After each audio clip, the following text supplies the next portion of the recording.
LSU Odyssey Oddcast. It's game week, people. Are you ready? Are you ready? Are you ready? 'Cause we are, baby. And, you know, something I really have to point out from Brian Kelly's press conference today. You know, he did a game week, Monday press conference, his first game week, his first game as an LSU head coach, you know, at the helm of the Tigers program. It's very, very intriguing for the college football world, not only to see Brian Kelly, you know, coaching LSU, but in this mindset, getting ready to coach in the SEC for the first time. It's quite something special, quite something interesting. Could be a dumpster fire like Brian Driscoll says, or, you know, everything actually might work out. It might take a bit, but at the same time, I think Brian Kelly has earned that patience. But what really caught my eye, you know, we talk about all of that stuff, all of the big picture questions and all of the big stuff from a far off position. We talk about all that, write about all that in our season preview, in our season schedule predictions, and then we did a lot of that pretty much in every single damn article we wrote about the team this year. So many combing over that. What I want to do on this video is go really down to the minute detail here, really get specific with you. There's something BK pointed out, talked about in his press conference. You know, he was not going to reveal LSU's starting quarterback.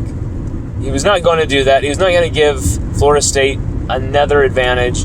And you just could feel it. You just could feel he might not even give a quarterback's name today. I was ready. I had both tweets ready. I was ready to push the trigger on either of them. But in the end, he didn't want to give it. He didn't want to give Florida State any advantage, which is just brilliant. Having an LSU head coach not revealing injury or personnel information. Love it. About time, and it feels so good, doesn't it? But the thing that he did reveal was the starting offensive line. All the 5 starting offensive linemen for LSU against Florida State. Okay. Cam Wire, right tackle, veteran Cam Wire, could have entered the NFL draft, but chose to return for this season. Okay. Right guard, you got Anthony Bradford, someone who played right tackle, it seemed, probably more than right guard, his usual position, throughout fall camp. He was playing that right tackle spot and then would be going to right guard, maybe even left guard a few times, but, you know, then you got, of course, Garrett Dellinger at center. And then you got Miles Frazier, who was transferred to the team as a tackle, who's now penciled in at left guard over, you know, Xavier Hill and Tremont Shorts. But the name that really tickles my whistle, pulls my jewel, wrecks my neck, Will Campbell at left tackle. Freshman out of Neville High, Will Campbell will be LSU's starting left tackle in week 1. So, in week 1 of his first season as an LSU Tiger, Will freaking Campbell is going to be LSU's starting left tackle. I mean, are you serious? Obviously, this is exactly the way Will would have drawn it up himself, right? Start every single year at LSU. Start every single snap. Play every single rep. But this is so rare. I just want to really impress that point upon all of you who are just like, yeah, Will Campbell starting at left tackle as a freshman, yeah. None of you thought that was possible until about 4 months ago. Okay, during spring, it became clear that there's a chance that Will could start at left tackle. But then all these other people are, no, he's not going to actually start there. This is just for show. This is just because other guys are out.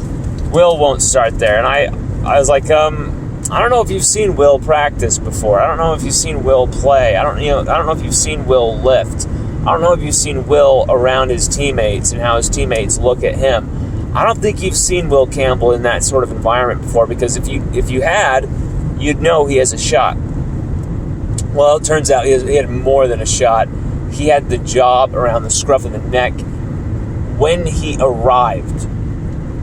Okay, he arrived with an LSU offensive line coming off its worst season in a long time. I think it was like the first 3 games in total, we had something like 140 rushing yards or something. It was, I'm trying to remember the numbers, but I was scrambling the numbers for our previous O-line piece and some of our pieces on the rushing game, and it was absolutely abysmal.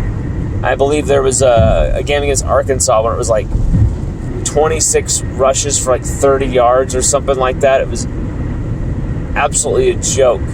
We didn't have a single 100-yard rusher until like halfway through the season. It was absolutely nuts. Without Ty Davis Price's 1,000-yard season, a freshman, Corey Kiner, with 370 yards or something like that, basically leads the way. It was incredible how bad LSU were at running the football. But, Will Campbell arriving at his, hometown LSU Tigers.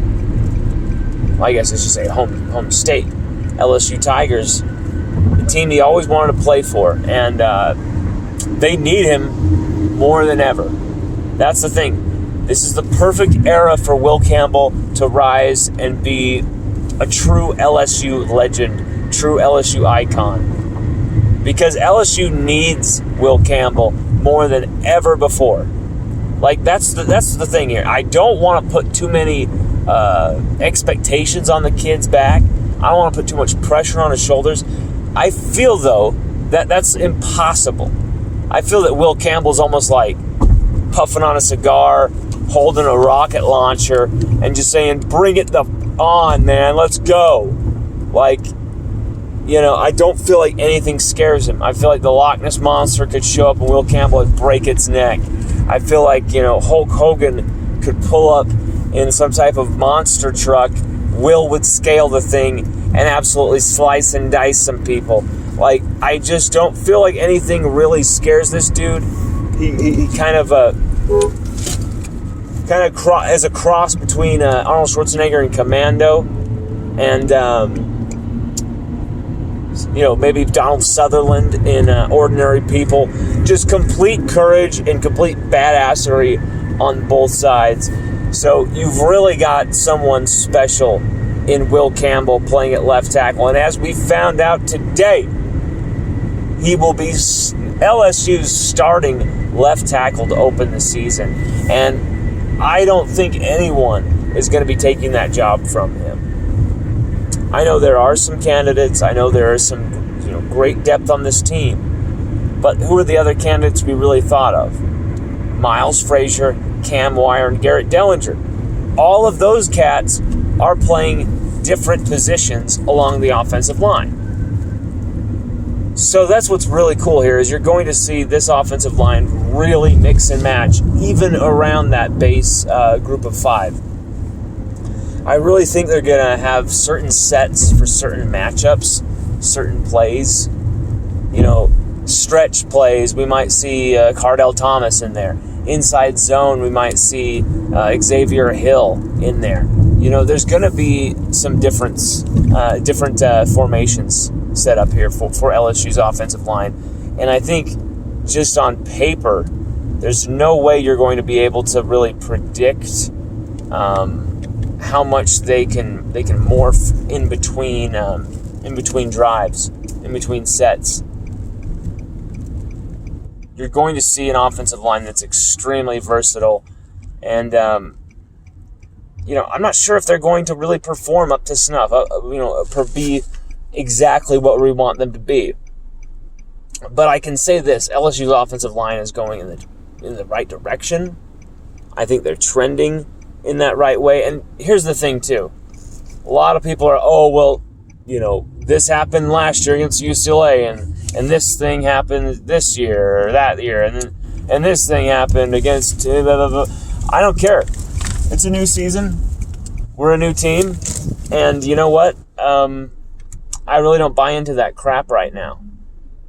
I really believe that this is a new team, a new era, and they're going to be prepared in a whole new way, which means you're looking at an offensive line that is not as beat up, not as worn down, not as tired, not holding such a lack of confidence.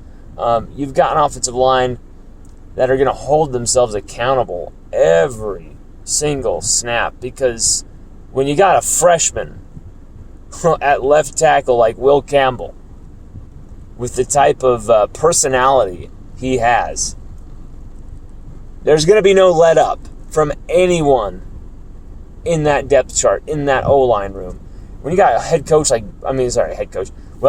interim head coach at one point, when you got an O-line coach like Brad Davis too, and with his intensity, with his absolute pummelage of savagery, you're not going to see LSU's offensive line let up either. I think there's going to be some issues. There's going to be problems. There's going to be errors. There's going to be penalties. There might be an injury or two. There might be games where if you feel like the running back or the quarterback may have made the difference over the O-line. Where, say, for example, Joe Burrow making the O-line look better in 2019, Clyde Edwards-Helaire making his speed in the backfield, making the O-line look better. Missed blocks, he turns it into guys missing tackles. That's what I'm trying to say here.